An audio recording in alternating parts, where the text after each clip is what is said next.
ओम शांति। आज का अव्यक्त महावाक्य 24 जून 1974 से लिया गया है, जिसका शीर्षक है राज योगी ही विश्व राज्य के अधिकारी। सर्वश्रेष्ठ सहज योगी, राज योगी, कर्म योगी, ज्ञान योगी बना गायन योग्य व पूजन योग्य बनाने वाले सदा पूज्य योगेश्वर श्री बाबा बोले, क्या आप सभी अपने को योगी समझते हो? क्या योगी का टाइटल आप सभी को मिल गया है? योगी होते हुए भी आप सभी एक जैसे योगी तो नहीं, बल्कि नंबरवार हो। जैसे कोई भी पढ़ाई पढ़ने के बाद परीक्षा पास करने का सर्टिफिकेट मिलता है और डिग्री का सर्टिफिकेट मिलता, तो कहलाने में भी वही नाम आता है, जैसे कि वकील है व डॉक्टर है।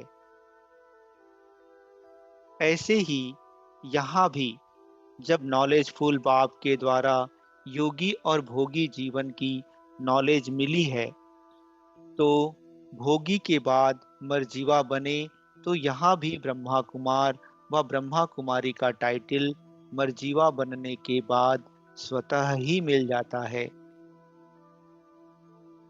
और वैसे ही योगी का भी टाइटल परंतु नंबरवार मिलता है।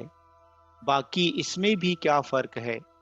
जैसे योग की महिमा करते हैं कि वह सहज योग, निरंतर योग, कर्म योग व ज्ञान योग और बुद्धि योग है।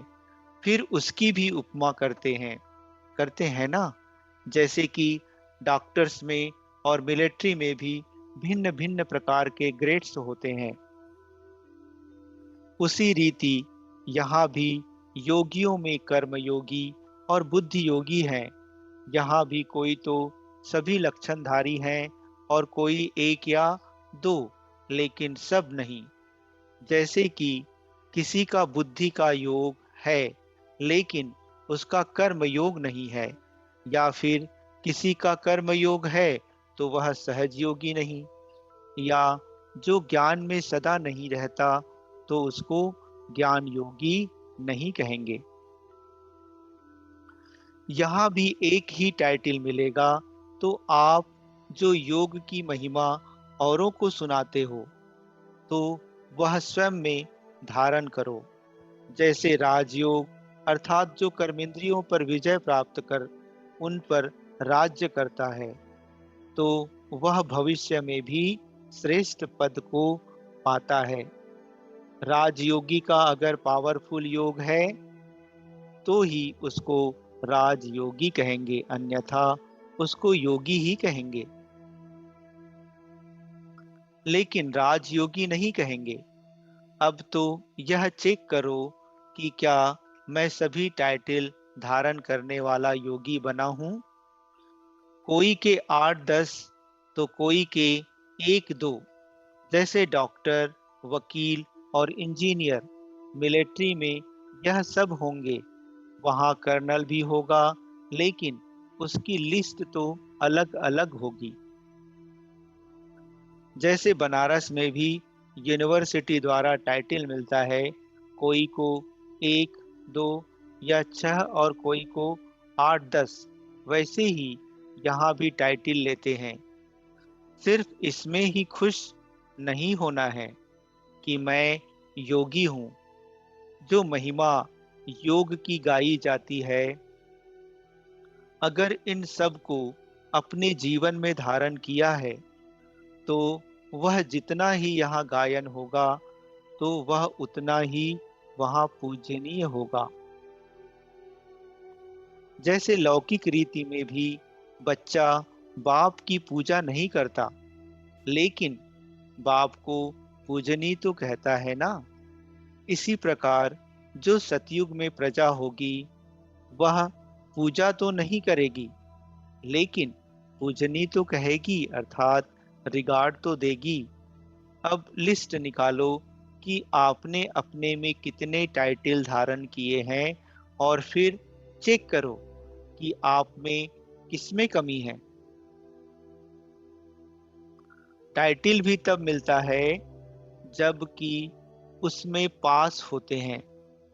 तो जब आपको भी अपनी सहयोगी की स्थिति दिखाई दे और सभी यह महसूस करें कि आपका सहयोग है, तभी पास कहेंगे। ऐसे ही ज्ञान योग में भी जो ज्ञान की महिमा है या उसकी उपमाएं हैं, क्या वह सभी मैंने अपने में धारण की है?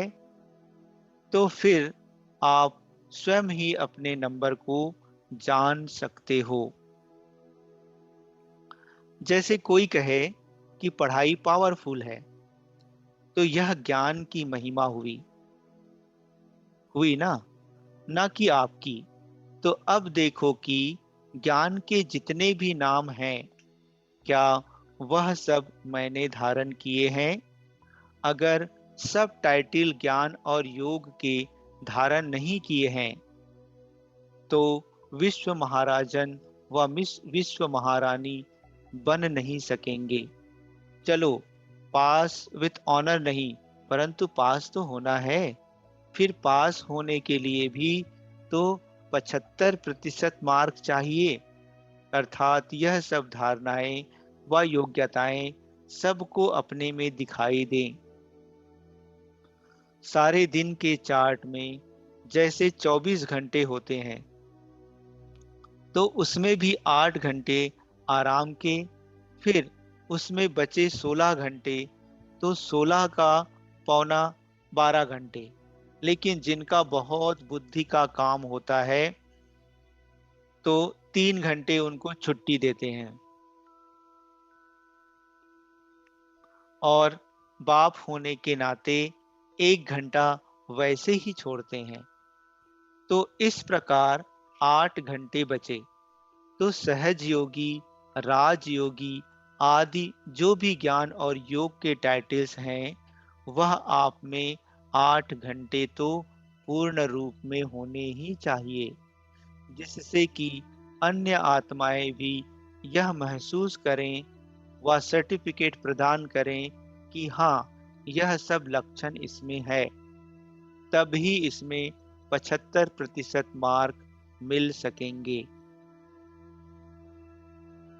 जो महारथी हैं, अर्थात पास विद ऑनर होने वाले हैं, तो उनकी नींद का टाइम भी योग युक्त स्थिति में गिना जाता है।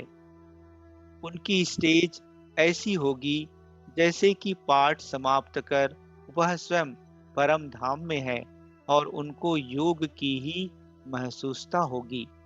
जैसे गायन है ना कि ब्रह्मा से ब्राह्मण बने, यहाँ तो ब्राह्मण से देवता बनते हैं। लेकिन यह ब्रह्मा से ब्राह्मण अर्थात रात को सोते समय बस यही संकल्प होगा कि अब मैं अपना पाठ पूरा कर कर्मेंद्रियों से अलग होकर जाता हूँ अपने पार ब्रह्म में। और जब अमृत वेले उठेंगे तो महसूस करेंगे कि मैंने यह आधार लिया है पाठ बजाने के लिए, तो गोया ब्रह्म से ब्राह्मण बनकर आए हैं। यहाँ से तो जाकर वे सीधे देवता बनेंगे। लेकिन यह इस समय के ही अष्टरत्नों का गायन है। जैसे साकार में बाप और माँ सरस्वती को देखा, उन्हें फर्स्ट सेकंड नंबर किस आधार पर मिला? उनकी ज्यादा समय की कमाई तो नींद की ही जमा हुई ना। भले वे सोते भी थे, लेकिन ऐसा अनुभव करते थे कि नींद में नहीं हैं, बल्कि हम तो जाग रहे हैं। और फिर उनकी थकावट भी दूर हो जाती थी, क्योंकि जब आत्मा कमाई में जागृत होती है तो उसे थकावट भी नहीं होती। तो जैसे माँ बाप ने नींद को योग में बदला, तो आप भी फर्स्ट ग्रेड के महारथियों को ऐसा ही फॉलो करना है। अब ऐसा अनुभव तो करते हो कि नींद कम होती जाती है, लेकिन ऐसी अवस्था बनानी है नींद को योग में बदलो और फॉलो फादर करो। सारा दिन तो वे आपके समान ही साधारण थे ना। यह है फर्स्ट ग्रेड की निशानी अष्टरत्नों में आने वालों की। दूसरे हैं 100 वाले और फिर तीसरे हैं 16,108 में आने वाले। लेकिन यहाँ महारथी तो सभी हैं, घोड़े सवार कोई नहीं है, लेकिन फर्स्ट, सेकंड और थर्ड नंबर होते हैं। इसी प्रकार जैसे किसी ने कर्मेंद्रियों को ऑर्डर दिया और उसने वैसा ही किया, तो मानो कि वह कर्म योगी है। लेकिन जो सेकंड ग्रेड वाले होंगे, तो उन्हें उन्हें इसमें कभी कभी सफलता व कर्म योगी की महसूसता आएगी और कभी कभी नहीं। और बाकी थर्ड ग्रेड वाले को तो तुम जान ही सकते हो।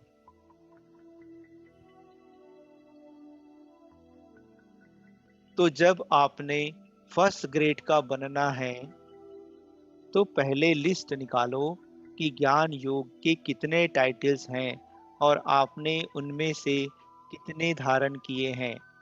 यह क्लास कराना, ब्रह्मा कुमार व ब्रह्मा कुमारी का टाइटल तो सबको मिल गया, पर इसमें ही खुश ना होना है, बल्कि सब टाइटल्स को पूरा पूरा धारण करना है। अच्छा, अव्यक्त बाप दादा की पॉइंट्स। क्या अपने को बेगमपुर के बादशाह समझते हो? बेगर के साथ बादशाह भी। बेगर बनने की बातों में बादशाह नहीं, और ना ही बादशाह बनने की बातों में बेगर ही बनना है। यही बुद्धि का कमाल चाहिए। जैसा समय वैसी बात और वैसा अपना स्वरूप बना लें। इसके लिए मुख्य शक्ति कौन सी चाहिए? इसमें चाहिए निर्णय की शक्ति। जब पहले यह जानो कि यथार्थ निर्णय करने का कौन सा समय है, तो उस प्रमाण कौन सा स्वरूप चाहिए, तभी तो विजयी बन सकेंगे ना। निर्णय शक्ति अपने में लाने के लिए मुख्य पुरुषार्थ कौन सा चाहिए? इसके लिए मुख्य बात अपनी बुद्धि की व लगन की सच्चाई और सफाई चाहिए। कोई भी चीज जितनी साफ होती है, तो उतना ही उसमें सब स्पष्ट दिखाई देता है, अर्थात निर्णय सहज हो सकता है। लेकिन यहाँ सिर्फ सफाई ही नहीं, लेकिन सफाई भी कौन सी? सच्चाई की। जितनी जितनी बुद्धि की लगन में स्वच्छता अर्थात सच्चाई और सफाई धारण की हुई है, तो उतनी ही निर्णय शक्ति सहज आ जाएगी। क्या अपने में ऐसी चेकिंग करते हो? याद में रहना बहुत सहज है। याद के साकार स्वरूप का सुख लेने के लिए ही तो यहाँ आते हो ना। लेकिन फिर भी नंबरवार किस आधार पर होते हैं? यही है सच्चाई और सफाई, और इससे ही निर्णय शक्ति श्रेष्ठ होगी। जितनी निर्णय शक्ति उतनी सफलता होगी। सच्चाई और सफाई है, यह कोई बड़ी बात नहीं, लेकिन कितनी परसेंटेज में है, यह चेक करने से नंबर स्वतः ही निकल आएगा। अच्छा, ओम शांति।